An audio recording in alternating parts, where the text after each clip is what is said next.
Est-ce que nous pouvons manifester la joie?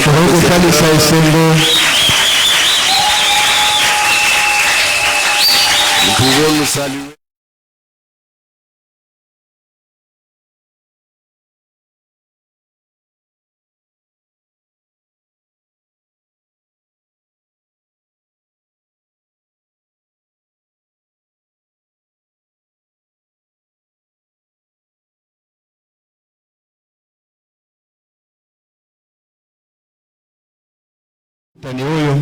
Quel honneur pour moi d'être compté parmi les vivants et être choisi par le Très-Haut pour parler à son peuple. Et quelle peut être votre voix, votre gloire, votre joie, votre fierté, ma sœur,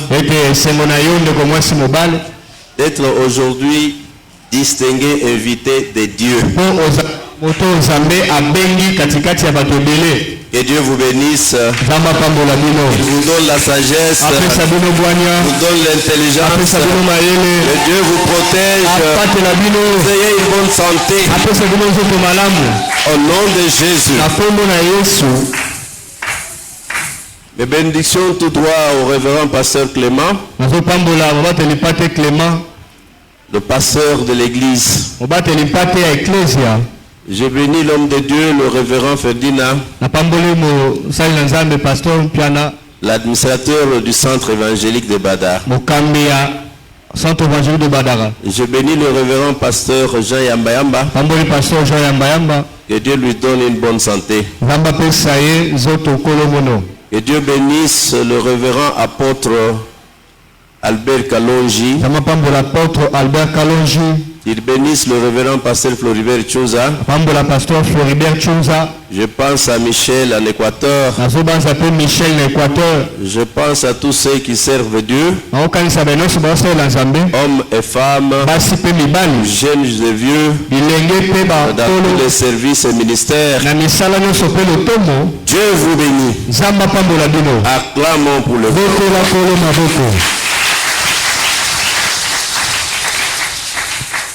Je demande à toute l'église sans distinction.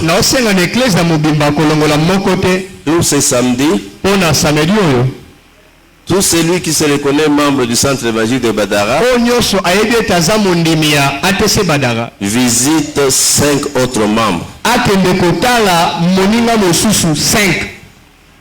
5 seulement. Si vous pouvez faire plus que 5, que Dieu vous bénisse. Vous visitez, vous consolez, vous encouragez et vous invitez dimanche. S'il y a un rapport particulier, alors vous venez donner au révérend pasteur. Acclamez.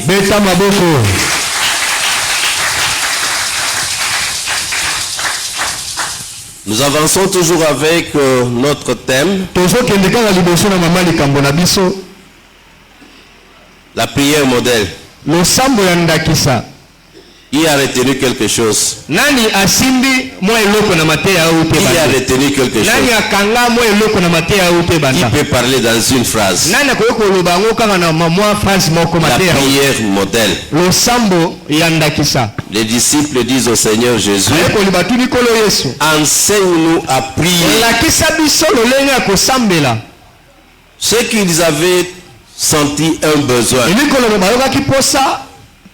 qu'ils avaient besoin d'être enseignés. Ils avaient vu les autres maîtres enseigner. Vous savez, si quelqu'un n'a pas soif, n'a pas faim d'apprendre, il recule. Amen. Hein? Amen. Il recule certainement. La formation, l'étude fait partie de la marche. Ceux qui sont grands Ce sont ceux qui apprennent. Ne pensez pas qu'on peut apprendre qu'à l'université, dans des établissements classiques. Non. Cela est bien.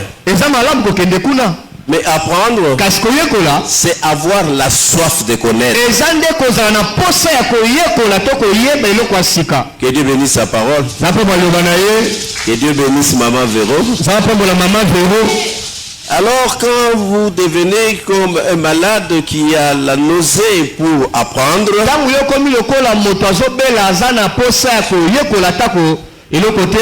ou bien vous vous flattez vous-même en disant que je connais, là vous reculez certainement. Les disciples du Seigneur avaient demandé au Seigneur Jésus, enseigne-nous à prier. L'un d'eux, son frère, l'apôtre de Jérusalem, Jacques, il dit, vous demandez, vous ne recevez pas, parce que vous demandez mal. Quand même vous demandez, c'est pour satisfaire vos besoins, égocentriques,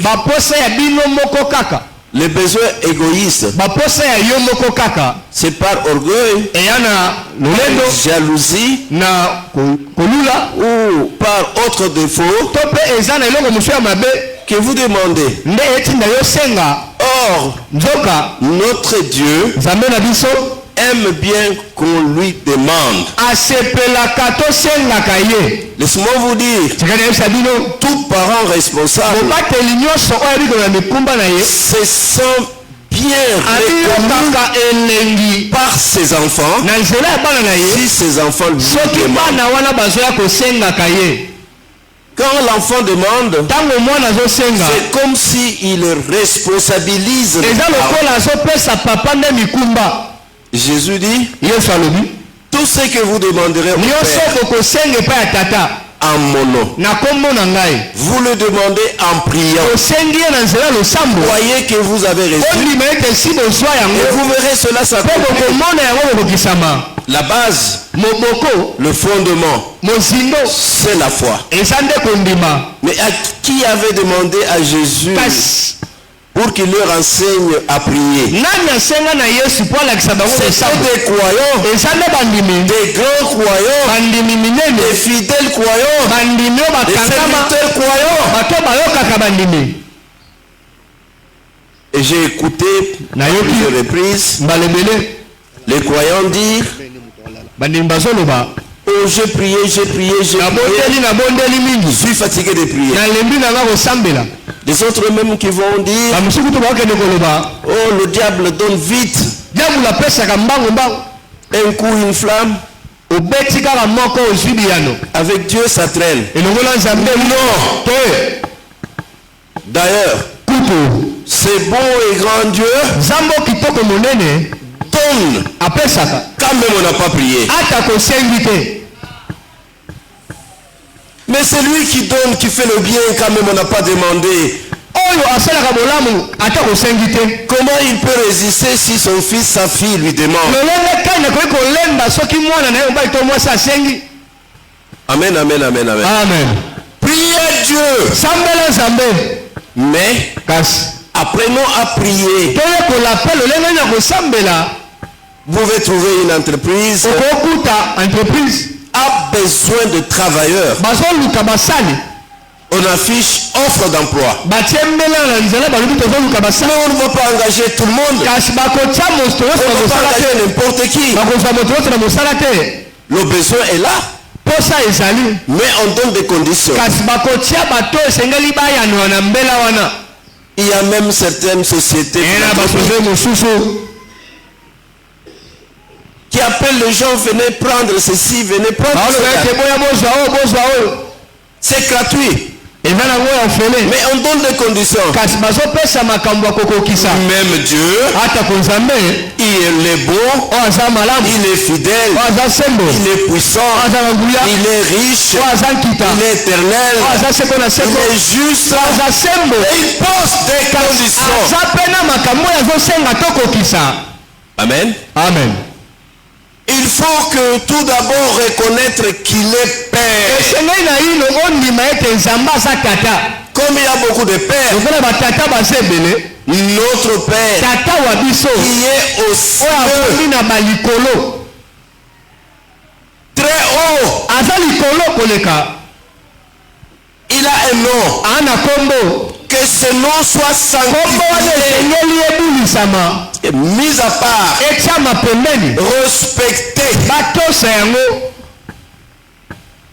C'est un roi. Que son règne vienne.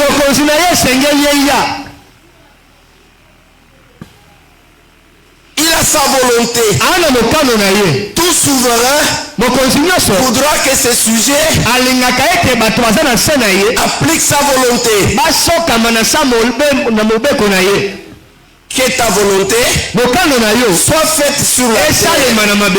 Comme cette volonté est faite au ciel. Et quand vous terminez à l'élever comme ça, à l'identifier comme ça, maintenant, vous posez votre problème. Donne-nous aujourd'hui notre pain. La nourriture qui nous suffit. Nous avons droit à la nourriture chaque jour. L'abondance, c'est un don. C'est une grâce. Nous ne pouvons pas être également dans l'abondance.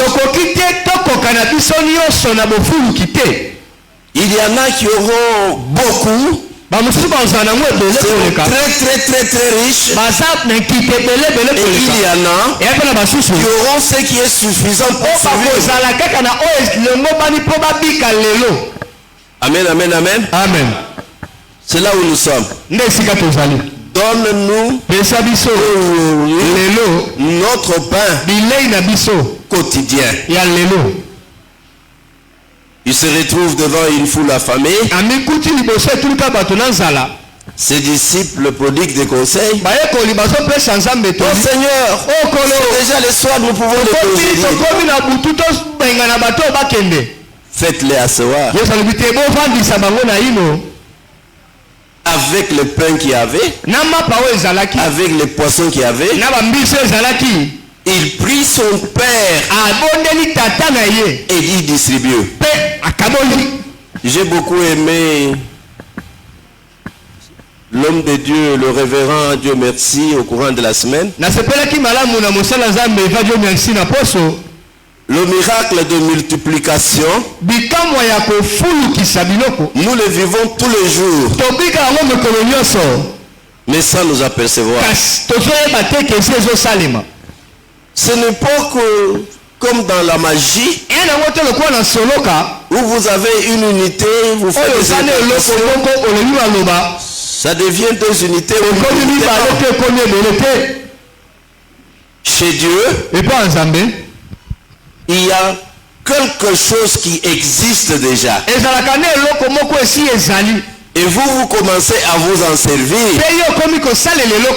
Vous vous en servirez jusqu'à la satisfaction de vos besoins.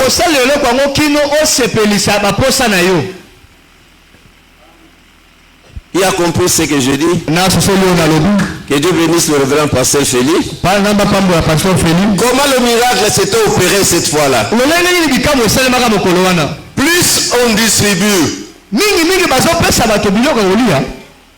le pain ne se vide pas. Plus on distribue, les poissons ne se vident pas. On a constaté la multiplication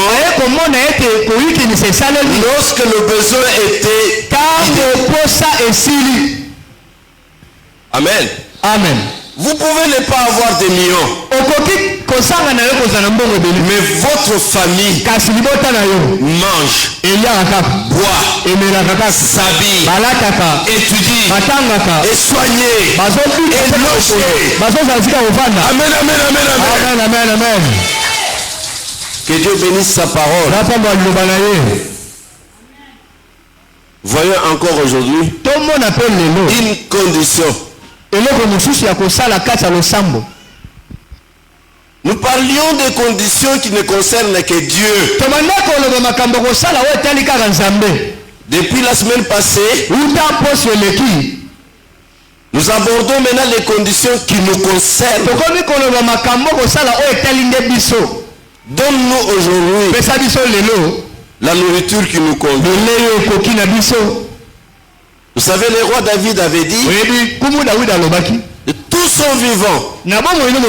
Quand il était le fils d'Isaïe, quand il était le guerrier dans le désert, et quand il est roi, il a une chose qu'il n'avait jamais vue. Un saint, un juste, mendier du pain. Même jamais son fils.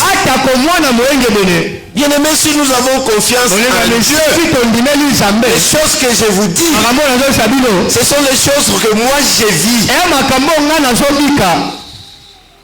Que Dieu bénisse sa parole. C'est Dieu qui pourvoit aux besoins des oiseaux. C'est Dieu qui pourvoit aux besoins de fleurs. Comment il peut manquer à vos besoins? Amen. Amen. Même s'il faut manger les pains de propulsion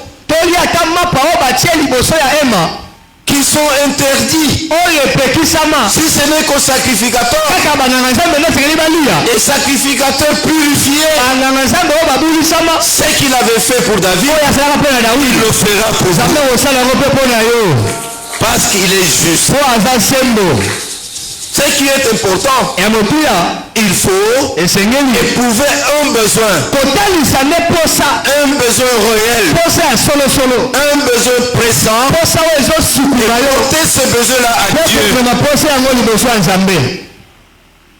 Le jour où David est entré dans le temple et qu'il a mangé le pain de proposition, parce qu'il avait faim, lui et les autres guerriers, est-ce que partout au monde il n'y avait pas déjà affamé? Est-ce que partout en Israël il n'y avait pas déjà affamé? Parce que David était au service. Amen. Amen. Parce qu'il était au service. Soyez au service et réclamez votre salaire.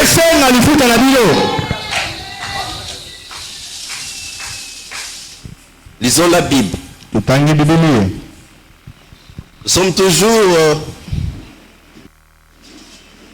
dans l'évangile selon Matthieu chapitre 6.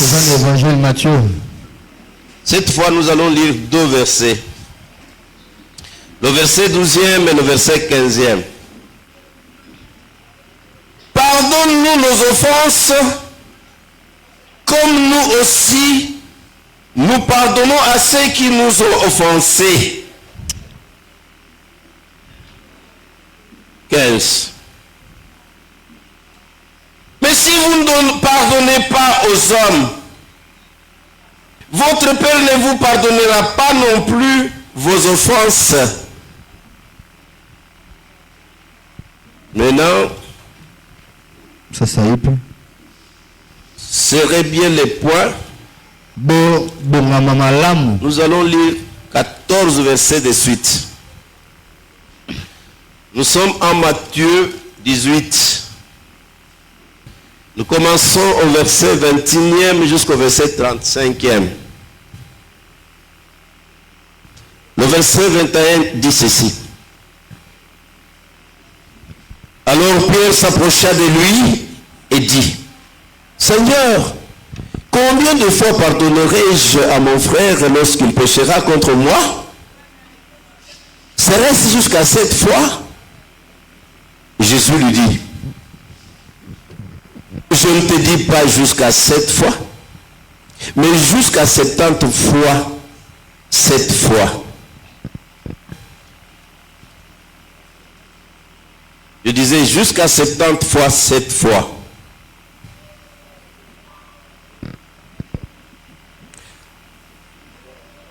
C'est pourquoi le royaume des cieux est semblable à un roi qui voulut faire rendre compte à ses serviteurs. Quand il s'est mis à compter, on lui amena un qui devait 10 000 talents.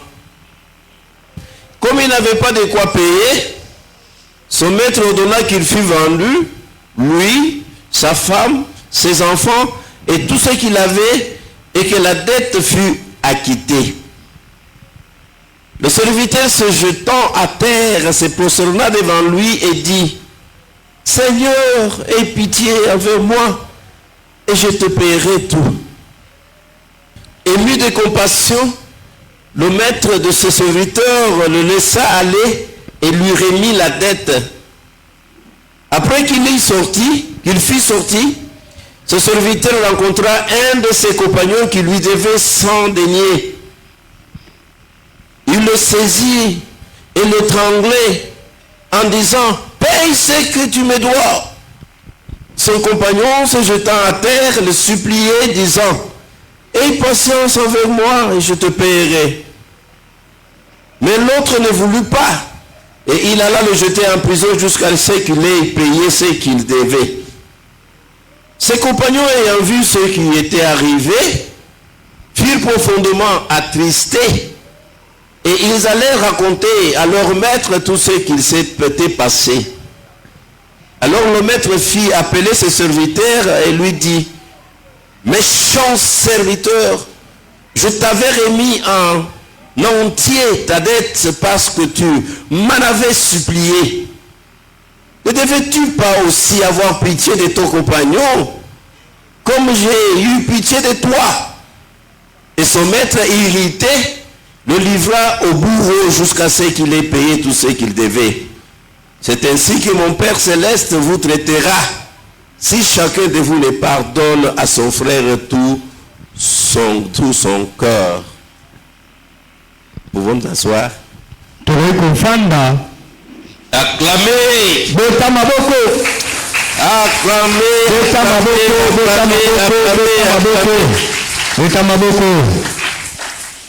Lisons encore Éphésiens 4. Voyons seulement le verset 32. Éphésiens 4, 32. Il n'y a pas 32.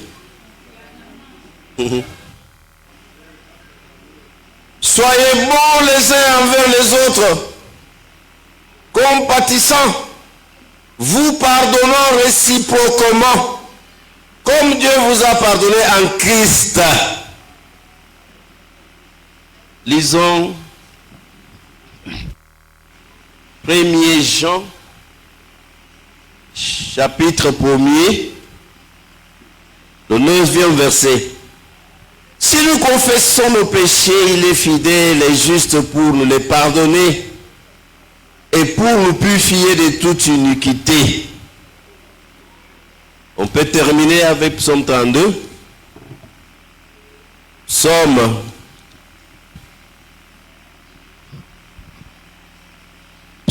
32.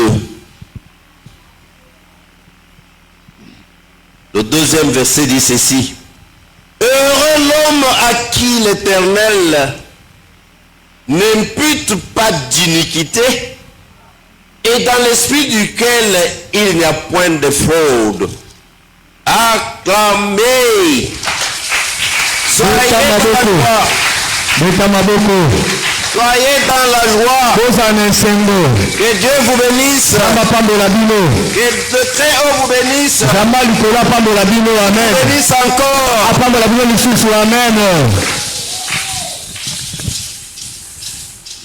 Le pardon. Le pardon est une puissance qui libère.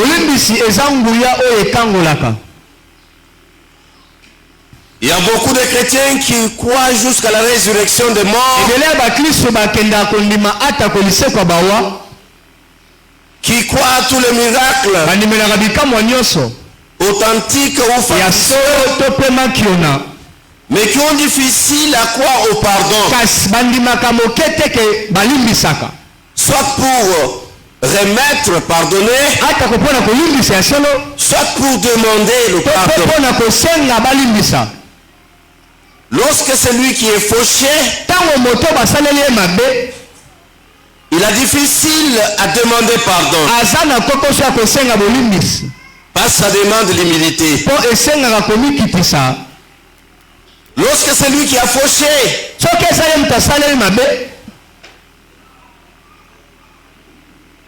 il est difficile dans tous les sens. Le pardon est un exercice très difficile. Mais par la parole, ça paraît simple. Même si qui, au moyen de la parole, peuvent dire pardonne-moi, ce n'est qu'une phrase. C'est seulement dans la bouche, pas dans l'âme, pas dans le cœur, et jamais dans l'esprit. Or le pardon,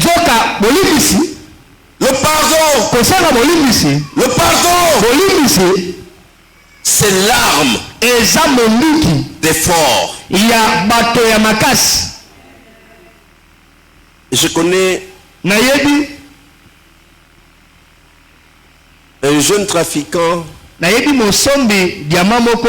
années 93 à Barumbu. L'un de ses anciens collègues est tombé jaloux de lui, parce que lui faisait succès. Un jour, la nuit, comme il avait invité sa mère malade, il y avait sa femme et ses deux filles. Les bandits force entrent. Ils le maîtrisent, l'oblige de rester à genoux, les mains en l'air. Avant de lui demander quoi que ce soit, avant de s'intéresser à ses biens, il commence par violer sa mère. Il a demandé la mort, mais à genoux, devant les arbres. Il a demandé tuez-moi.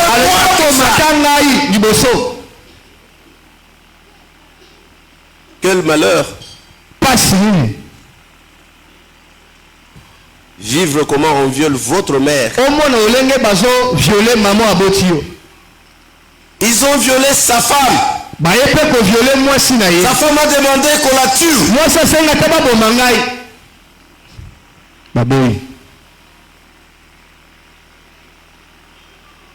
Et quand on est arrivé à ces deux filles, il a perdu le sens. Il a confessé, donné les gens des choses même qu'il n'avait pas. Et touché par mes vierges. On l'a ridiculisé. Et on a tout pris pour charger un camion dehors là. Quand il de tout prendre, le brigand vient devant lui, crache à sa bouche et enlève le voile.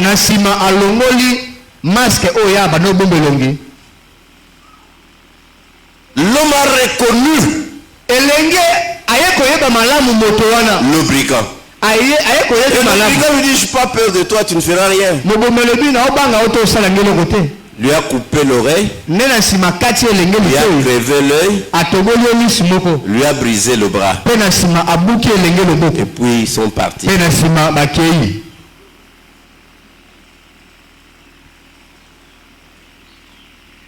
Quel malheur.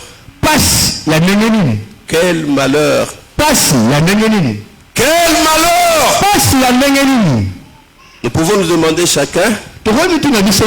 Il est vrai que beaucoup de gens nous fauchent. Avons-nous déjà été fauchés jusqu'à ce niveau-là?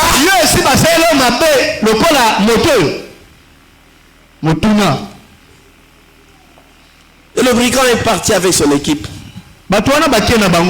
Avec les colliers de diamants qu'il avait. Il a préféré vivre en Europe. Une ONG de bienfaisance est venue récupérer les fauchés, le malheureux. Là aussi amené gratuitement en Europe. On a conseillé à cet homme d'aller à l'université, étudier la médecine, pour seulement être occupé et être soulagé. Il a aussi appris, avec ces douleurs-là, il est devenu médecin. Ce brigand-là ne savait pas que sa victime était en Belgique. Un jour, comme il revenait encore de ses aventures, la police le poursuivant, avec l'excès de vitesse et la furie, il a connu un accident mortel. Et les policiers l'ont ramassé vite, l'ont amené à l'hôpital. Curieusement, il n'y a pas de hasard en Dieu. Le médecin de garde, c'est l'homme victime de ces faux faits.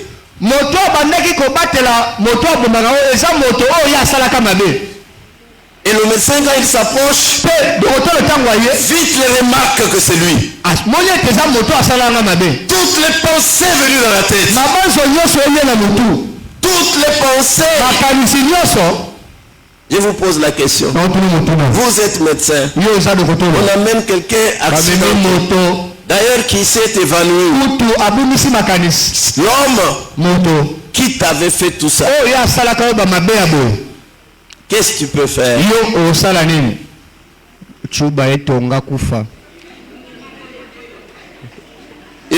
Amen. Amen. Non, nous sommes humains.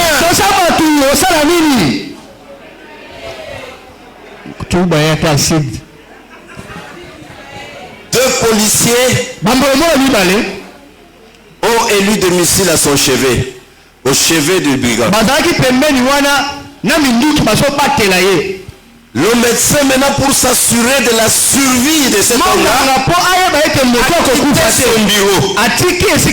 Comme infirmière, s'est mis aussi au chevet. A travaillé toute la nuit. A réanimé toute la nuit. Le matin, le brigand ouvre les yeux. Il voit les policiers. Il hausse les épaules. Il tourne les yeux. Il voit le médecin. Il veut parler au médecin. Le médecin l'encourage un peu là. Pendant qu'il échangeait avec le médecin enlève ses lunettes. Le médecin enlève le petit chapeau sur la tête et fixe l'homme comme ça. L'homme s'il saute sur le lit, se jette dans les bras des policiers et s'évanouit encore.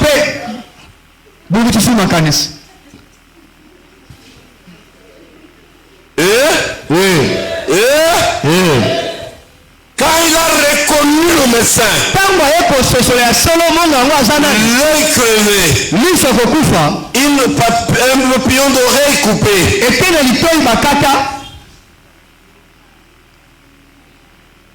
Il a sauté. S'est jeté dans les bras de policiers.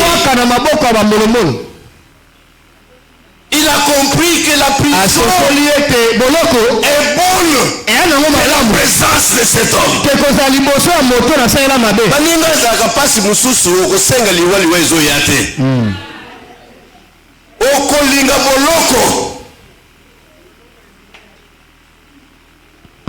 Le médecin le ramasse encore et commence à le réanimer encore.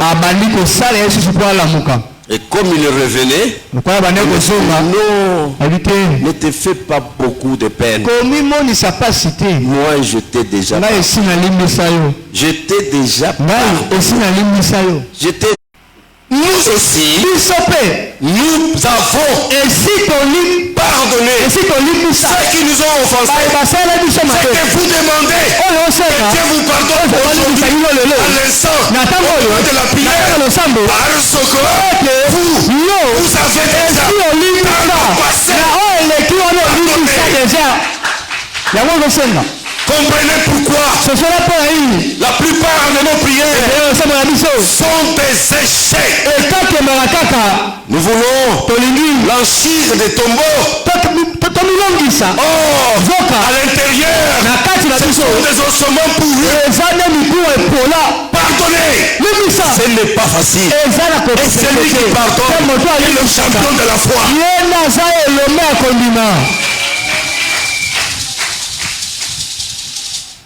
J'ai abordé le sujet à partir du 21e verset.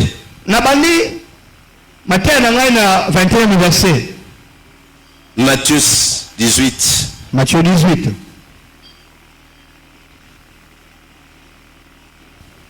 Un roi très riche avait beaucoup de serviteurs. L'un de ses grands serviteurs a comparé à un gouverneur par rapport à la dette qu'il avait mal géré.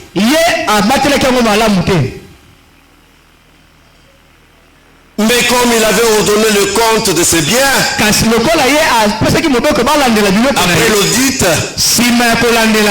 on lui présente ce serviteur-là avec un déficit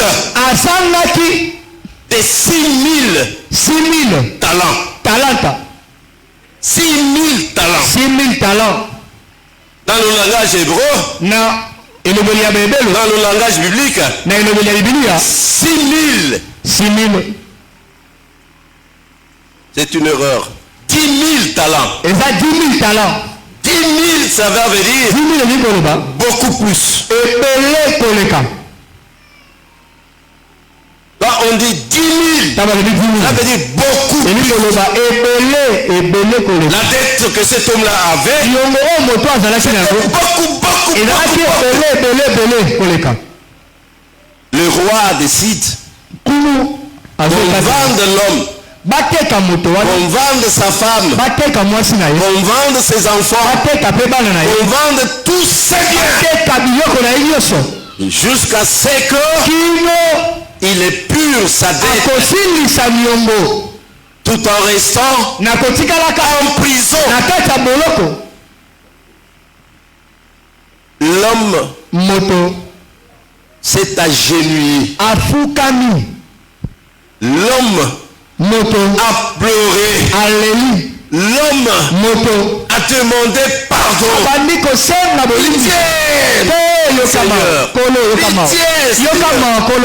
Ne me vendez pas. Ne vendez pas ma femme. Ne vendez pas mes enfants. Je vous paierai. Le roi, voyant l'homme à genoux,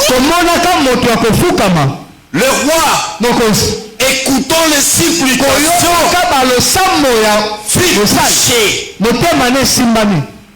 a eu compassion de et a remis sa dette. Il l'a libéré. Juste comme il sortait de chez le roi. Il n'y a pas de coïncidence en Dieu. Il rencontre un compagnon de service.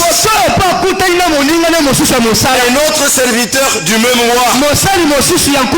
Et lui n'avait pas de dette envers le roi. Il avait la dette de cet homme. La dette de combien? De 100 deniers. 100 deniers.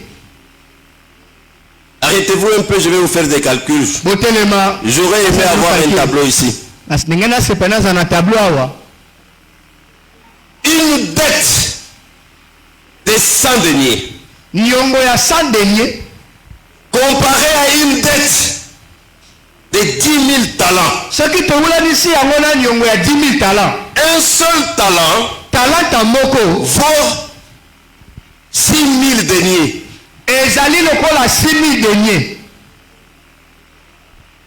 Amen. Amen. La dette qu'avait cet homme-là était 600 000 fois petite que la dette que lui avait envers le roi.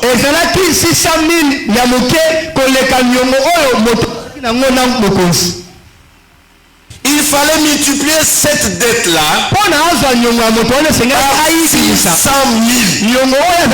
600 000 fois. C'est une goutte d'eau.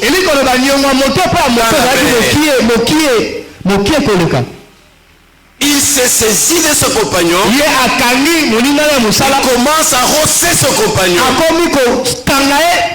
Et le compagnon s'agenouille. Comme lui avait fait. Le supplie.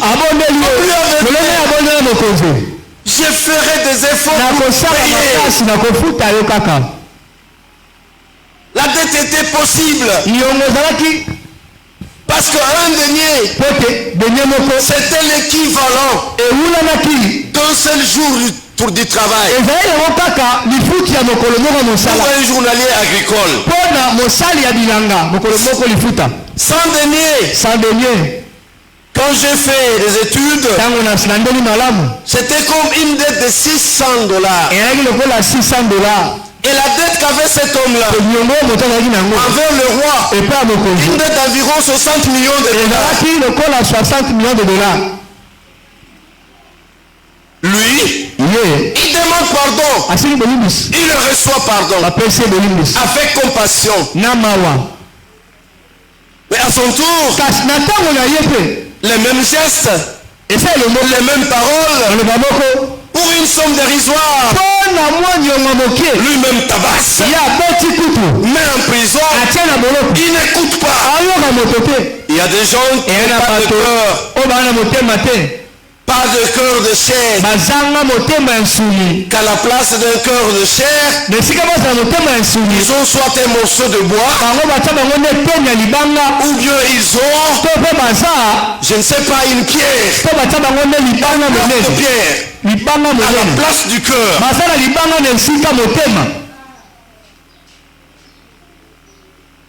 Pour enseigner cela, Jésus était en train d'enseigner. Ayez la facilité de pardonner. Ayez la facilité de remettre. Ayez la facilité d'effacer. La facilité d'oublier. Vous savez, s'il y a la doctrine qui est très mal enseignée et très mal comprise, c'est la doctrine biblique du pardon.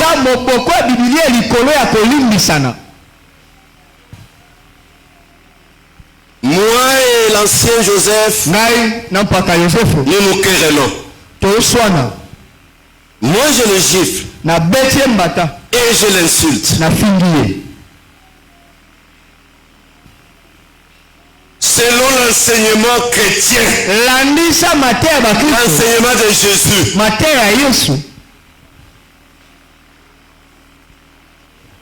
qui doit entamer les démarches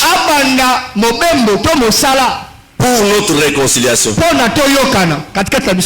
Pour qu'il y ait pardon.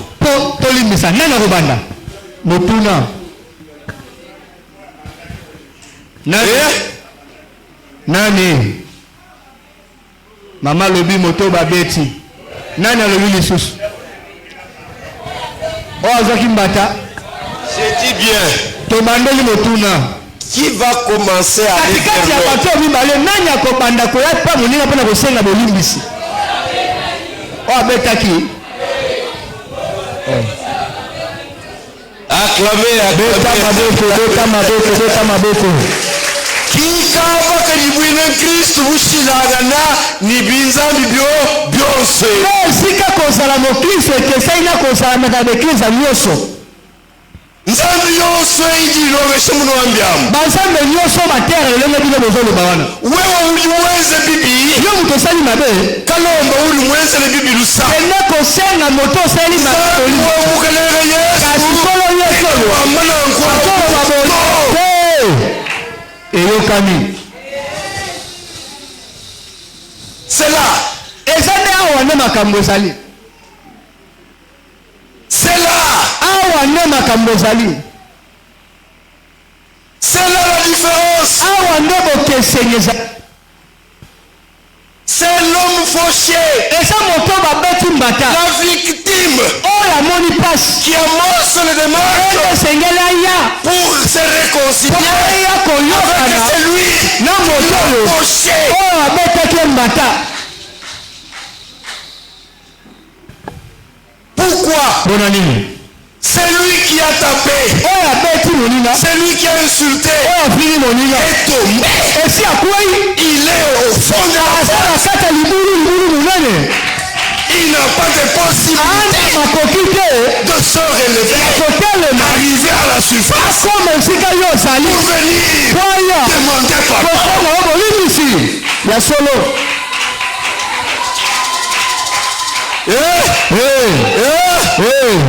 La victime est à la surface.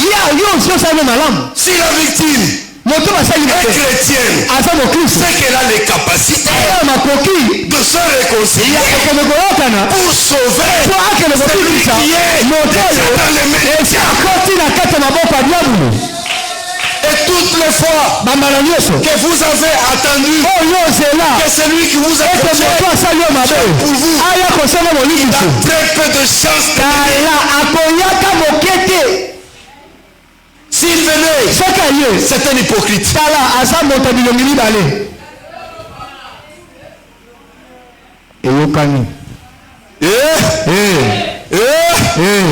Vous comprenez comment nous échouons dans la prière? Parce que nous avons été toujours mal enseignés. Là, c'est la première leçon. La deuxième, je l'ai eu de mon père. Jérémie Bawar. En Matthieu 18, la Bible dit, si ton frère a péché contre toi, va le voir, arrange avec le. S'il vous écoute, vous avez gagné votre frère. Et s'il ne vous écoute pas, ce n'est pas encore tard. Ne vous lassez pas. Cherchez deux spirituels. Rentrez les voir. S'ils ne vous écoutent pas, ce n'est pas encore un problème. Allez voir les enseignants. Voyez l'église. Allez vers lui. S'ils ne vous écoutent pas, ce n'est pas encore un problème. Laissez-le. Regardez-le comme Musanishiwa Milambu.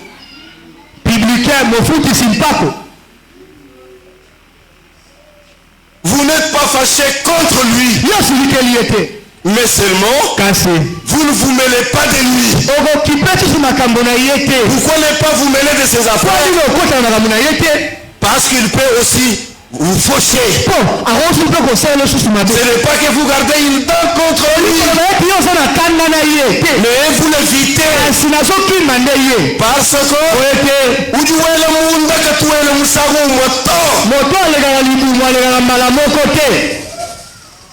oui.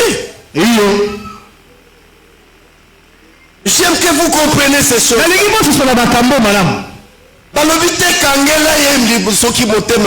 Non. Mais évitez-le parce qu'il peut encore venir à dans votre corps, vous l'aimez. Dans votre corps, vous avez effacé, vous avez oublié. Mais évitez-le. Il peut encore recommencer plus grave qu'avant.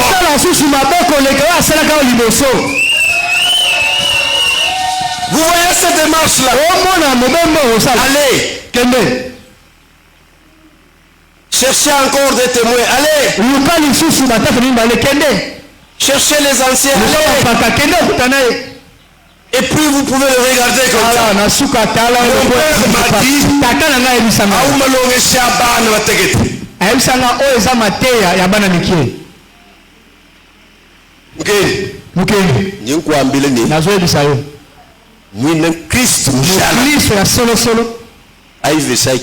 wana matea wana makoyo wana za matea bane kodi alimuntu kwenzela bwalo mutasayo likambo ya mabe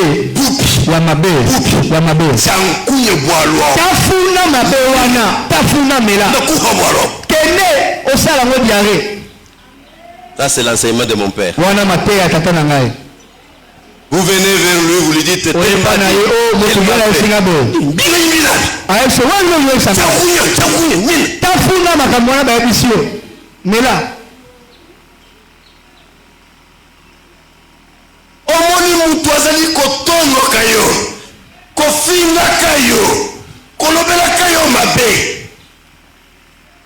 c'est une stratégie. Tango tozalaki kobunda bitumba soki sur le ring namoni ke tactiquement naokoka te nakotala kaka soki arbitre azali disere na fingi mama na ye okomona ndenge obanda kobeta mbata na desordre mpo ya kanda ndenge nasali ni awa na fingi joueur ya foot basalaka biloko wana na distraction ya bamususu akofinga défenseur oyo azali koampeshe ye afinge makako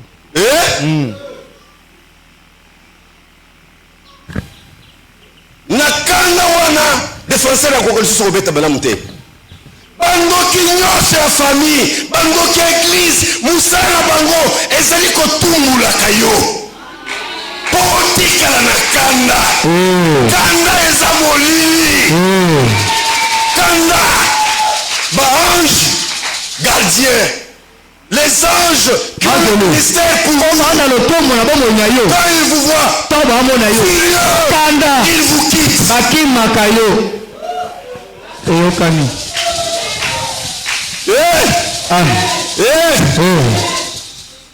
je connais un joueur de foot qui avait insulté Phil Taputa. Afinga muninga na ye mwana ndumba. Mais qu'est-ce que Zidane avait fait? En retour, Zidane a commis une erreur grave qui lui a coûté presque sa carrière. L'herbe finit à Phil Taputa à la rouge. Est-ce que Mbappé c'est qui me filme rouge? Mbappé c'est qui me filme rouge? Mbappé c'est Zidane rouge. Équipe la France a gagné qui match wana? Dieu m'a chargé de vous éclairer, de vous réveiller. Ne soyez pas distraits, ne soyez pas dribblés par les anges du diable qui parlent mal de vous, qui façonnent des histoires aussi de toutes pièces contre vous. On vous réveille de Dieu, osika nzambe osika apolo tango wana baya kolokota yo.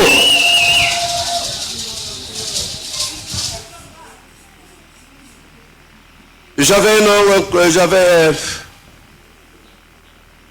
le beau-père de ma soeur, la mère de Costa que nous avons enterré ici.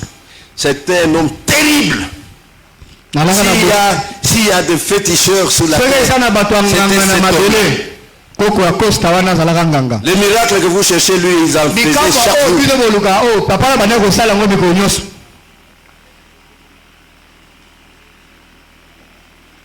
Mais moi, l'homme que tout le monde fouillait, tout son village fouillait,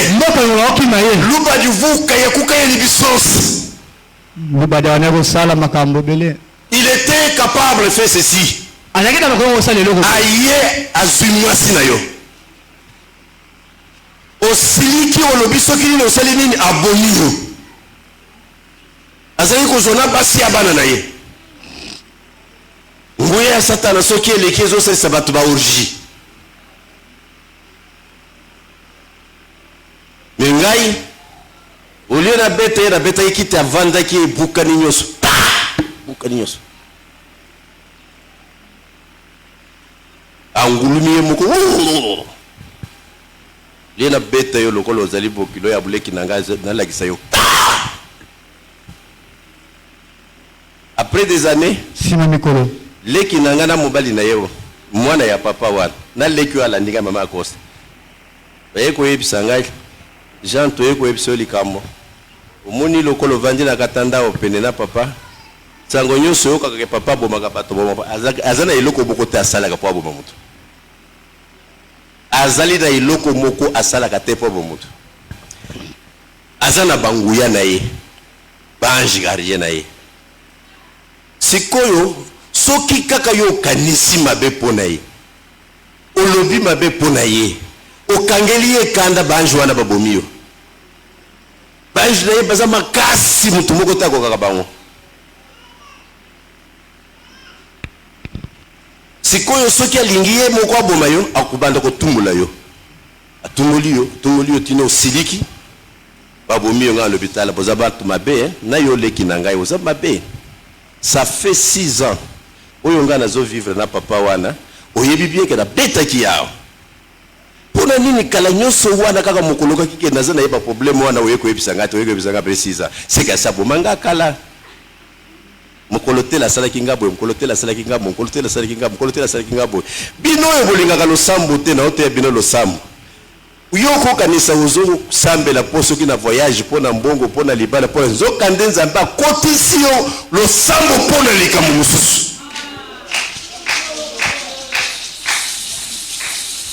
Depuis mercredi, moi je dors au sol sur le sac. Je me préparais pour aller évangéliser un village. Pour avoir une santé spirituelle.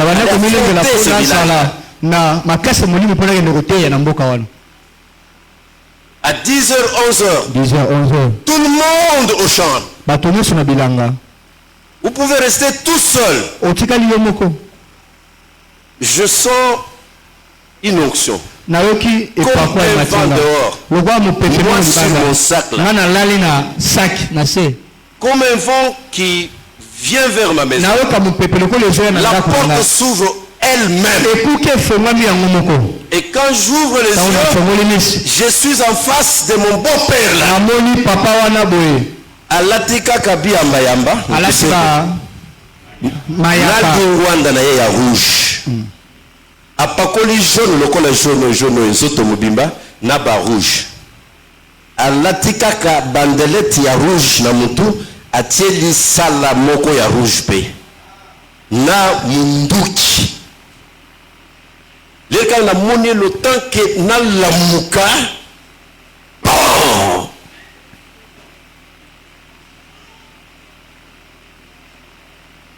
Fumée zobi mangana zone, fumée zobi mangana muloko. Tako bubimbe lika ka poudre kano. Sikoyo nde atalinga azoseka. Azoseka ngai wana na bunda azoseka na nyokwa mi makasi. Abimi yake. Na eko se retrouver na normal. porte ya kofongwama milinga ndako mobimba akei ngai natikali naza ata na pota te na nini te kaka ndenge na vive eloko akei koyebisa bato nyonso chimuke ndi usambeleki nzambi to muke ndi usambele bwangu akei koyebisa bato eloko mokende asambelaka eza nzambe te asambelaka nde kisi. C'est une histoire connue que vous pouvez vérifier. Comme je dis là, toute ma famille connaît.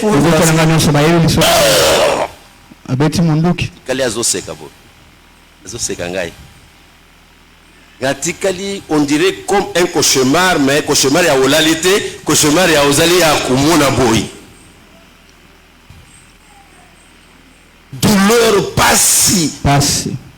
Finalement, Akei n'a se retrouvé. Signe moko kaka milinga, signe moko kaka solo, signe moko kaka porte wana ouverte. Atikala kubanga ngai toute sa vie. Soki na kutani na ye, mukolusu na kutana kina yenga na kati ya église ya Kasa Oriental, bazingeli ngai aya afukami, afukami. Vous me dérangez même avec des gens comme ça dit. Afukami. Chimukendi usambile kinzambito.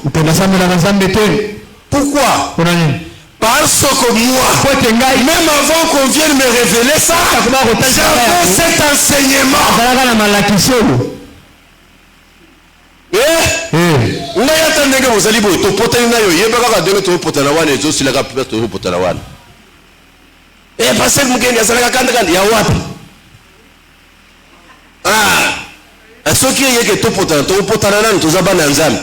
Et puis ils aussi la kaka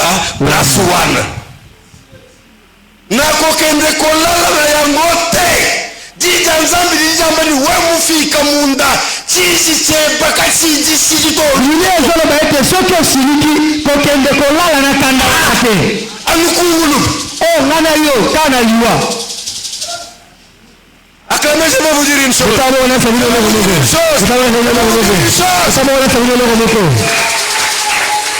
vous les papas qui sont mariés, si vous voulez savoir avec exactitude que votre femme est sorcière, azali kaka boswani likabo mokela moi butu akolata 7 slip mikondo 8 jean 9.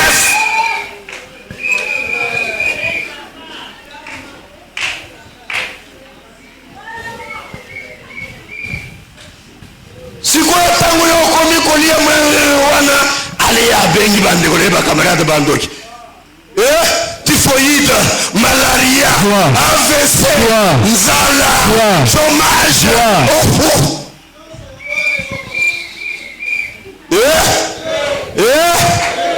Le bien vécu si ezalaki se slip comme une meuf. Une sorcière. Elle vous met dans une ambiance où vous n'avez pas l'onction, où vous avez un cœur qui brûle.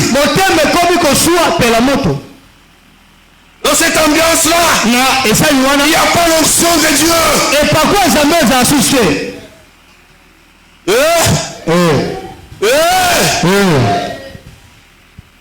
Si elle a besoin de te faire du mal, akosala kaka eloko oyo oboyaka wana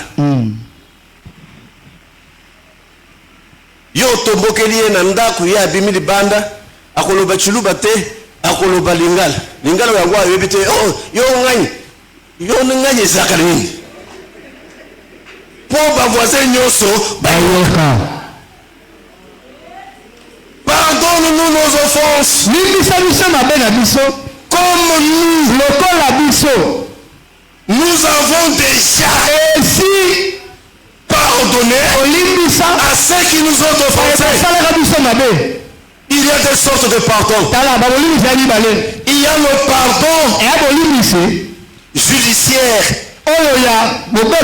Le pardon généreux. Et il y a le pardon paternel.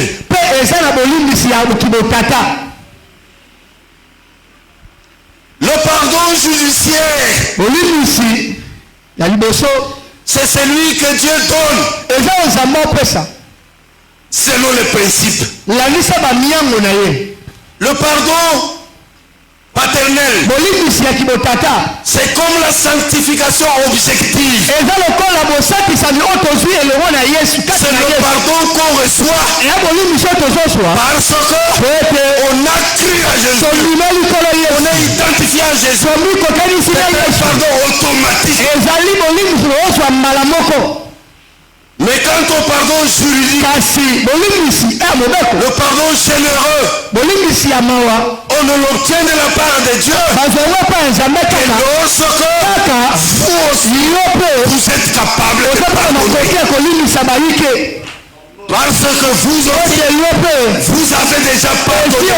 Attention, tout péché est tout d'abord obéi contre Dieu.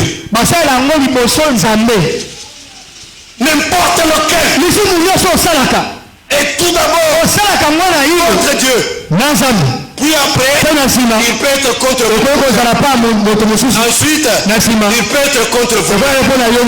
Mais tout péché est tout d'abord inscrit au ciel.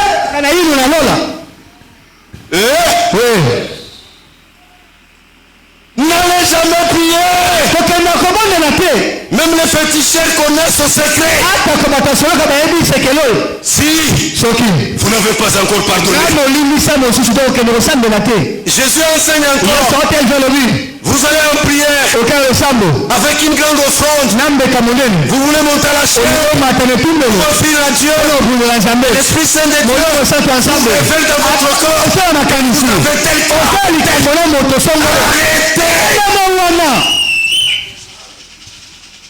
Arrêtez de pécher.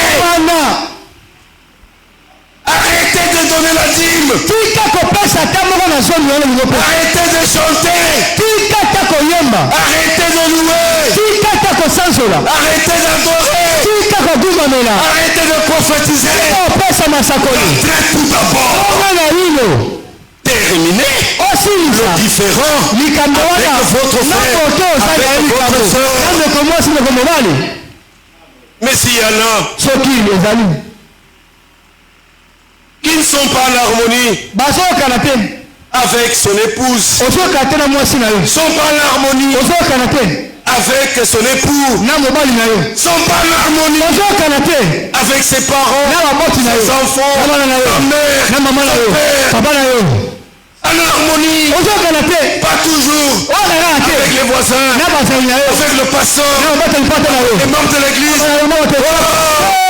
Votre prière peut aller plus que votre nez. Elela makasi ndenge bobelaka wana mungongo na yo ekoleka zolo na yo te ekokoma na lola mukolo nini. Pardonnez. Le pardon, c'est une puissance. D'ailleurs, je vous dis, s'il vous est déjà arrivé d'être fauché, le cœur touché, l'âme touchée, et qu'une force s'élève en vous, vous arrivez à pardonner, vous sentirez comment vous serez renouvelé.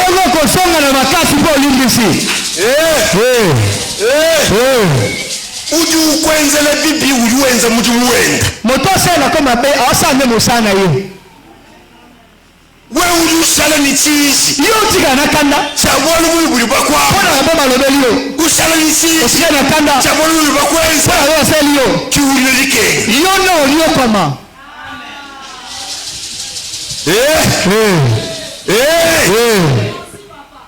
C'est la seule manière diabolique de fragiliser un bon chrétien. On le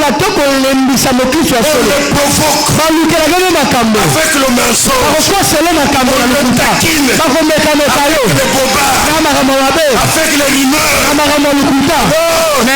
Il reste gonflé. Il n'a pas de garde. Pardonne-nous nos enfants comme nous avons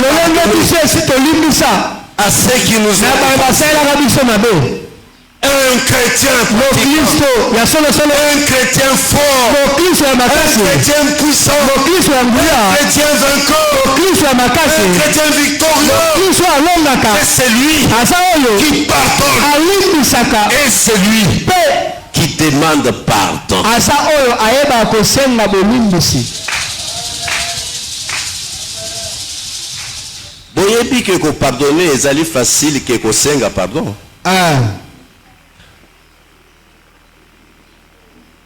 Osenga pardon ya solo solo. Nga nzalaki na mwaseleki nanga moko. Akosala mabe na tongo tuniye ngeheshila. Limiselanga. Anjimbwiki dila. Limisangai. Otali eboye. Omonike eloko bimina moko na yewa sina mutuna yete. Quelques minutes après asali ya grave. Obandi ko tunu na lusise ngeheshila. Limiselanga. Mbwiki dila. Limisanga. Ono fila ko lusi. Yogelanga mawa. Amen. Ezalaka kosenga bolimbisi moko kanda ozalaki nango avant ezalaki mukelere kaka basengi ne yoki presa kanda ya solo. Seke azali ko hotelaka yo na kosenga pardon. Asakana na yo na kosenga bolimbisi.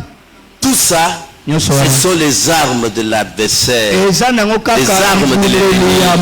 Il faut les connaître, les maîtriser. Moi je vous dis, il n'y aura jamais de chrétiens que ceux qui savent pardonner et qui savent demander pardon.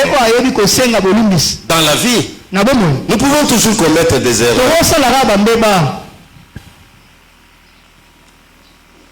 Nous pouvons toujours commettre des erreurs. Et vous pouvez toujours être victime d'une erreur. Mais la clé, comment soigner des bonnes relations avec le monde supérieur, Dieu, sœur, avoir la facilité et avoir la facilité.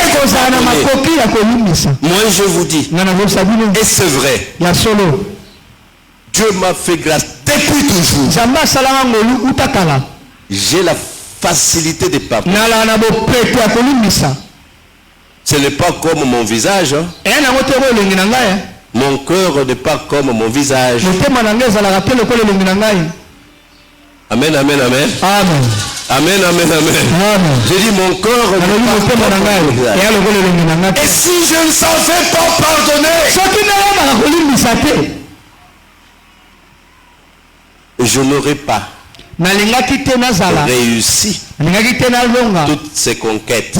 Mon grand secret est que Yoko Kendo Ebi Kagake Nalobeli Eboy. Mais où ils ont le bureau na sali yango peboy. Na sali eboy. Où ils saliwana yango na sali eboy. Comme un témoignage dans cette église, tous les grands bonheurs de l'église balobaga mukendi moyi mulebe. Tala batonyo samine église balobaga mukenda za motema monene. Kendi ndi tobuje du kolebe. Asana ko ndima. Ils ont déjà essayé. Bameka. Amen. Amen. Je suis pas là. Pourquoi? Parce que mon Dieu, mon Seigneur, mon roi a vécu tout ça. Pardon. Qu'est-ce que c'est que pardonner? Action de tenir pour mon avenue une faute ou une offense. Formule de politesse. Sollicitant le pardon des auditeurs. Le péché est une dette morale devant Dieu. Dieu est un Dieu de pardon. Il nous pardonne toutes les fautes. Il pardonne encore lorsque nous confessons le péché. Il demande d'avoir cet esprit de pardon illimité. à l'égard de nos offenses. Celui qui prie Dieu doit avoir pardonné à ceux qui l'ont offensé. Si nous ne sommes pas disposés à pardonner à ceux qui nous ont offensés, comment pouvons-nous nous prétendre vivre en communion avec notre Père qui est généreusement Dieu de pardon? Il y a le pardon juridique obtenu par la foi en Jésus. Ce pardon nous évite de devoir subir des sanctions de notre péché. Et le pardon paternel. Ce pardon conditionne le maintien de communion. Que Dieu vous bénisse. Que Dieu vous bénisse. Le Seigneur Jésus, nu à la croix, les mêmes percées, la porte percée. Ces dernières paroles, Père, pardonne-leur.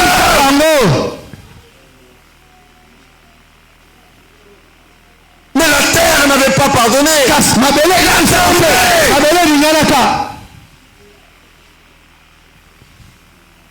Les morts croyants n'ont pas pardonné, sont sortis. Les tombes ont libéré les morts pour ne pas pardonner la scène qui s'est passée à Golgotha. Le soleil n'a pas pardonné. À 15 heures, le soleil s'est obscurci. Le grand péché qui se passait, le péché de tout le temps, une créature tuée. Il y a eu une éclipse. Les étoiles sont tombées pour ne pas avoir la capacité de pardonner. Mais lui, au fond de sa souffrance, au fond de sa douleur,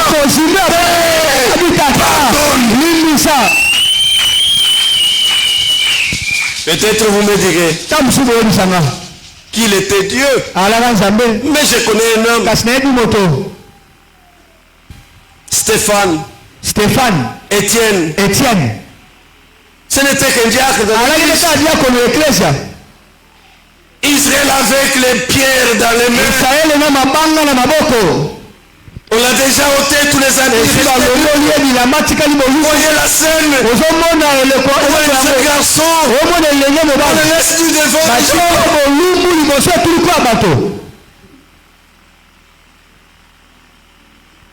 Rempli du Saint-Esprit de Dieu. Avec les yeux naturels, avec les yeux, il regarde, voit le soleil, voit le ciel ouvert, il est assis sur au lieu de dire à Dieu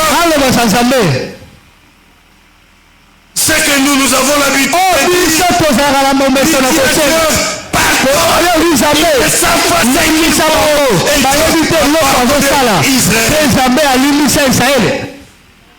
mais c'était un homme comme toi, c'était un homme comme moi. Il était arrivé à la dimension de pardonner. C'est que c'est possible dans cette dimension de pardonner par analogie, par comparaison. Mon frère Étienne a pardonné jusqu'à mort. Je peux aussi pardonner, acclamer. Il y a des gens, même pas par christianisme, mais parce qu'ils sont tellement montés à des grandes dimensions, pratiquent le pardon.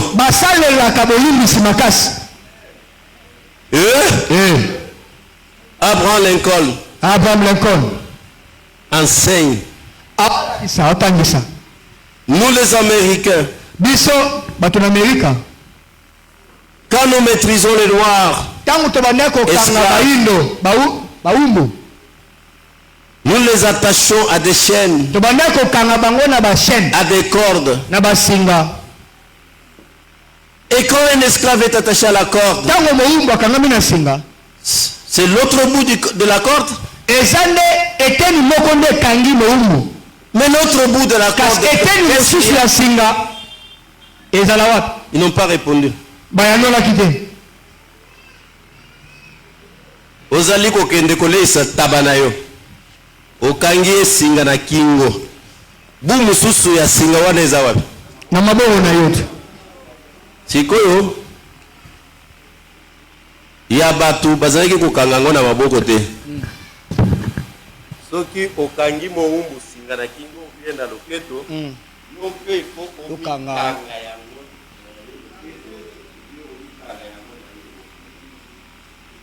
Alors Abraham pose la question l'autre bout de la corde. Atuli bango sko eteni mosusu ya singeza wapi? Tout c'est lui qui emprisonne son frère, sa soeur dans la prison de son corps. Preuve qu'il est aussi dans la prison du diable. Je me souviens un jour quand j'étais en prière une vision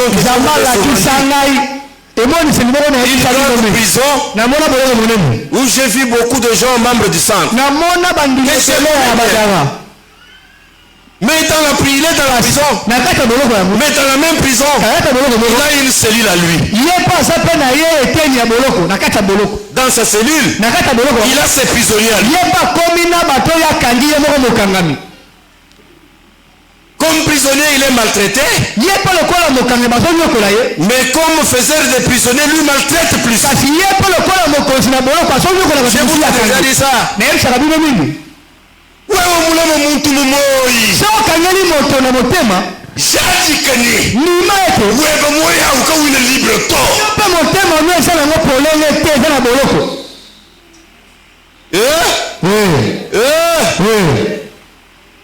Et je vous raconte l'histoire d'Abraham. Akei nazando ya ba esclave. Akuti bazoteka ba esclave. Bazali koteka ba esclave mutaka la bulumbu. Boyo mutozo ya kosomba o apprécier.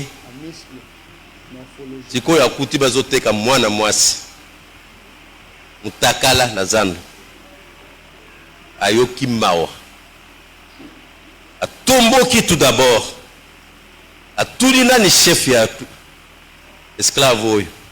Patron avandi na terrasse. Domela. Ozoteka ye combien? Alobi autant. Abraham. Nasombi. Sikoyo Abraham azoya epa ya mwana mwasi oya oti kosikola. Chérie, je viens de libérer. Je t'ai racheté. Mwana mwasi nanu balongoli esingate. Atali kaka Abraham boy.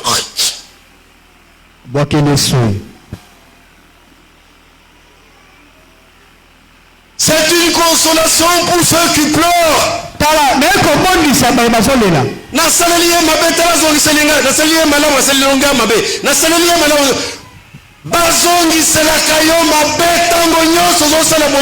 C'est ça la loi dans ce monde.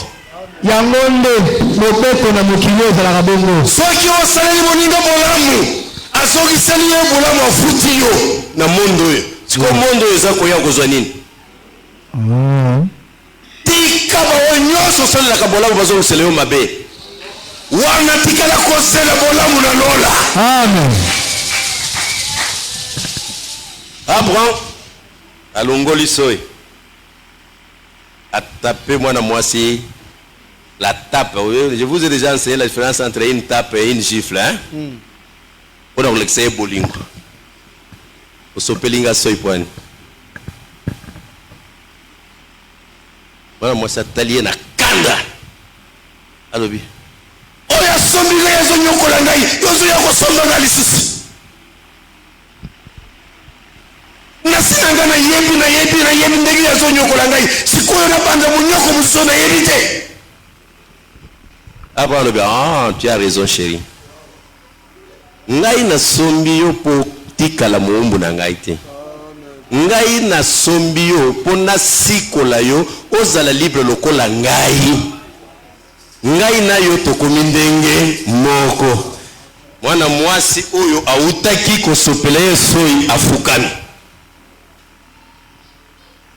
Abraham, le tu es libre, tu peux partir. Nakokende te.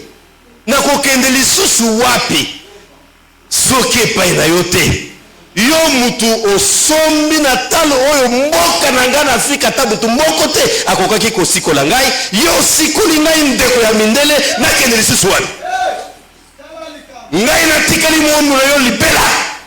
Quand vous voyez quelqu'un qui ne sert pas Dieu correctement, il n'est jamais libéré. Celui qui est libéré devient l'esclave de celui qui l'a libéré.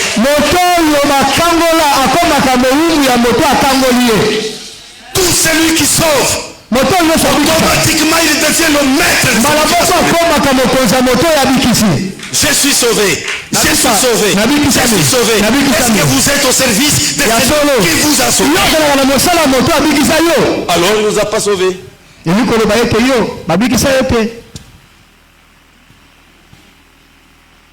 Le pardon. Abraham Lincoln arrivé à pardonner même une esclave. Après 26 ans de bouloko en Afrique du Sud, Nelson Mandela est noir. Abraham lui était blanc. Un noir. Comme moi, noir comme vous, maltraité pendant 26 ans. Il n'avait pas volé, il n'avait pas triché, il n'avait pas refusé de payer l'impôt. Parce qu'il voulait le bien de ses frères. Et quand il sort de la prison, son premier discours, je pardonne. Et quand il devient président, tous les blancs qui entretenaient l'apartheid, ils fuient déjà. Venez, travaillons pour le On n'a jamais dit qu'il a poursuivi un seul membre de l'apartheid. Et si vous entendez parler de l'apartheid, peut-être de loin, moi j'ai eu la chance de visiter le musée de Soweto. Soki omoni ndenge mindele bazalaki kosala ba sud-africain okolia na mundele te. Mandela président, je pardonne. Après 26 ans, Winnie Mandela, quand elle allait voir son mari, c'était Mandela de l'autre côté, lui de l'autre côté. 26 ans. Et il pardonne. Il devient le président de ceux qui le maltraitaient. Le magistrat suprême, Mandela. Le commandant suprême, Mandela. Il dit je pardonne. Il n'a poursuivi personne jusqu'aujourd'hui. C'était un homme. Et je connais aussi Mahatma Gandhi Karma Gandhi.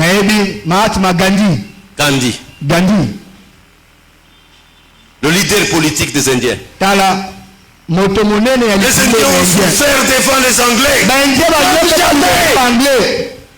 Ici, nous, on n'a jamais souffert. Comme les Indiens ont souffert devant la.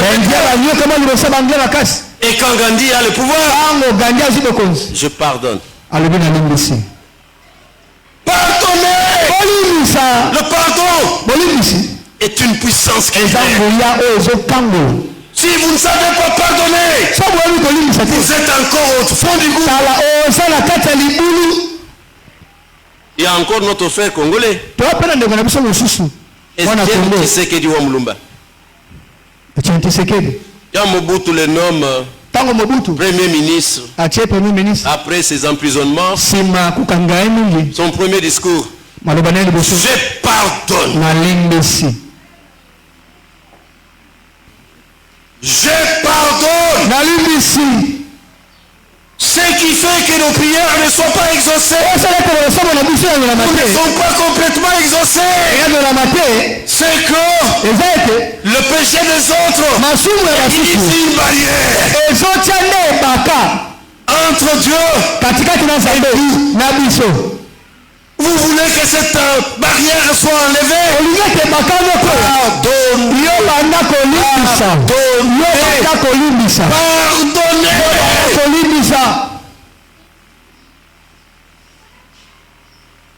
Pardonne-nous nos offenses. Comme nous aussi avons pardonné à ceux qui nous ont offensés. Pardonnez! Acclamez plus grand roi. Pardonne-nous nos offenses. Comme nous sommes capables. Ne comptez pas combien de fois on vous fâche. Les scribes,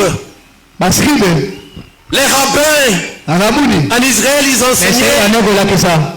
Si quelqu'un vous fait du mal une fois, pardonnez la troisième fois. C'est ce que Pierre voulait que Jésus enseigne. Jésus dit pas 7 fois. 7, ce n'est pas 1, 2, 3, 4, 5. Non. C'est la complétude. Jésus dit pas 7 fois. 7 fois, 70 fois. Qui attendra 490 fois en comptant toujours les fautes qu'on lui a. Cela veut dire pardonner.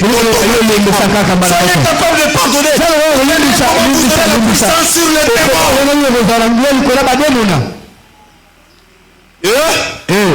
Bazo sim se vino batouche na carré. Ti na arbitre mo kwa zole la. Oh, penalty. Na ba fazer tiki bazo oh penalty ba sim se otiste na carré. Botika ko simba ka batouche na nini awa na carré. Esa technique ya bandoki pour na ko fragiliser ba chrétien. Un chrétien qui est capable de pardonner, on ne l'aura jamais. Que Dieu bénisse sa parole. Amen. Qui peut crier très fort comme pour dire je pardonne. Yes!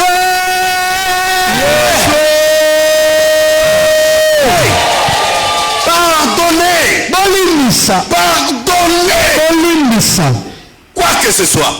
Et vous serez très puissant. Vous n'aurez pas beaucoup de gymnastique en priant.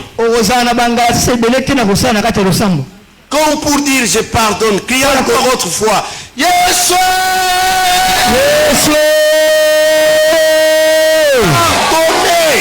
Pardonnez! Pardonnez! Soyez apte, facile à dire. Yes!